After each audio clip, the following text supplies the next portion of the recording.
Let's do this. Hey guys, how's it going? I thought today I'd make another serious video. Sorry, not sorry. So recently there have been a lot of talk about the Middle East, specifically Israel / Palestine / what? And I know what you've been seeing. You've been seeing a bunch of people on social media, including myself, being like, there are children dying, and you're like, oh no, I don't want children to die. Okay, I don't like Israel. Anti-Semite. No, that's not what I meant. I like Jewish people. I like Israel, and I don't like Palestine. Baby killer. No, I don't want Jews to die. I don't want babies to die. I don't want anyone to die. I don't know. And you know what? You've been seeing all this, and you've become a frenzied mess. But that's okay, because I'm an expert in these matters of being a frenzied mess, so I'm going to help you out. And I'm going to tell you the whole situation, because I feel like people don't know the whole situation, including myself. It is very, very complex. Here are some main points and a general timeline, so you can kind of understand what's going on. So, you're welcome. For the specific dates and details, I'm actually going to be reading it off of this BBC News page that I found. The area of Israel-Palestine, it's actually Jerusalem, which is a holy land for all three monotheistic religions, Islam, Judaism, and Christianity. There was a lot of fighting going on since like 1250 BC. It kind of ended for a while after the Arab Muslims conquered the Byzantine Empire. It remained under Muslim rule until the fall of the Ottoman Empire in the 20th century.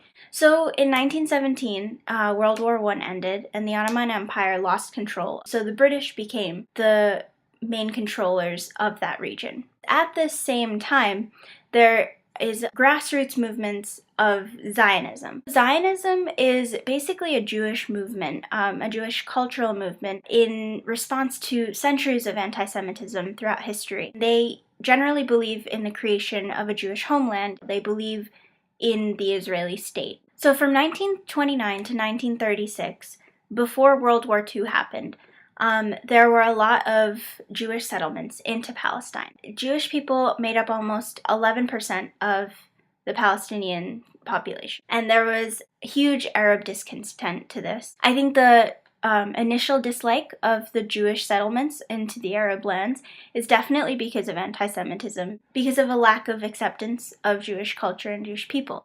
There are different illustrations of this discontent. For example, in 1929, about 130 Jews were killed by Palestinians, and about 110 Palestinians died at the hands of the British police. But I do need to point out that this sort of thing is historically pretty normal. There had been a lot of racism towards different groups coming in from old groups throughout history. I think this situation has blown up so much because we made a series of very wrong decisions after 1936, after World War II. So let's get to the good part. Are we allowed to be excited about this?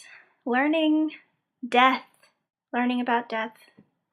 Let's do this. In 1947, Britain, which had ruled Palestine since 1920, handed over this responsibility of the Zionists versus the Arabs to the UN, and the UN made this partition of Palestine. The partition plan gave 56.47% of Palestine to the Jewish state and 43.5% to the Arab state, because separating them will make things better, right? Wrong. So wrong.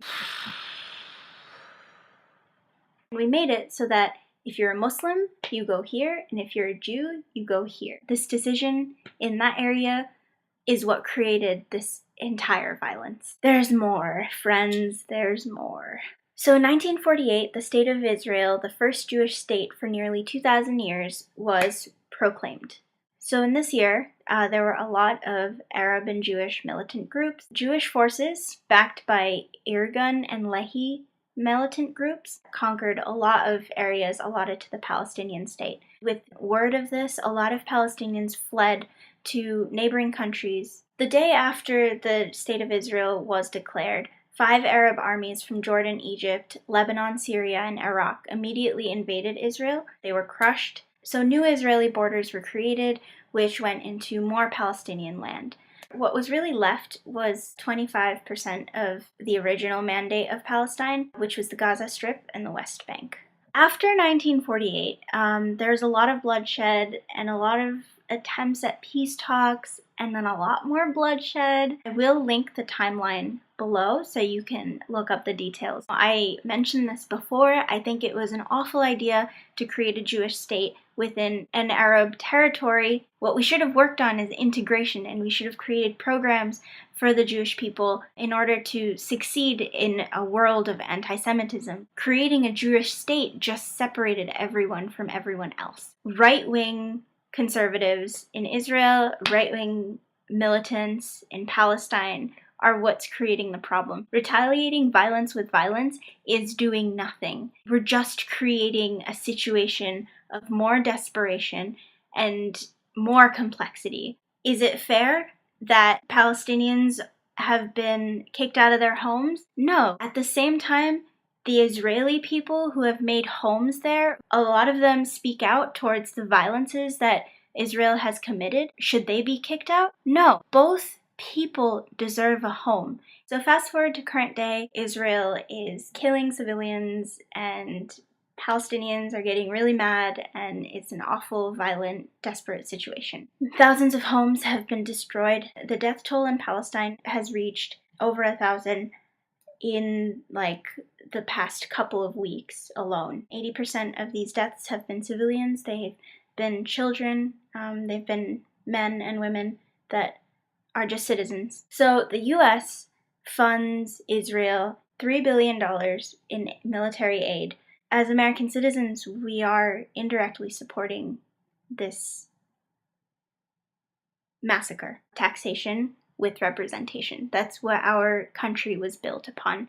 And right now, I don't think the American public is being represented in the way that its tax dollars are being spent. In a place where we're surrounded by enemies, we want a military ally. And I realize that, but civilians are dying. We're letting the Israeli right wing do whatever the hell they want, which is making us look really weak because we can't stop it. So, yeah, I don't want to depress you guys. So for your enjoyment and lack of depression, I've brought Mushi the cat. Mushi, can you tell me how you feel about Israel and Palestine? You're pro-fascist? I guess that's good. I guess I'm proud of you for having a political opinion. You think that the human population should be used as slaves? I hope that helped.